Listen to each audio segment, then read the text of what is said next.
Vizag the city of destiny. చాలామందికి ఇది the city of so many love stories and emotions. దీని పేరు వివేక్. తిను ఒక అమ్మాయిని ప్రాణం కంటే ఎక్కువగా ప్రేమిస్తున్నాడు.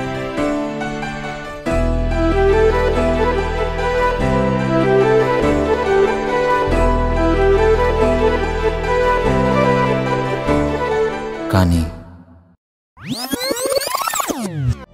హో, అందుకేనా నన్ను వదిలేద్దామని ఫిక్స్ అయిపోయావు?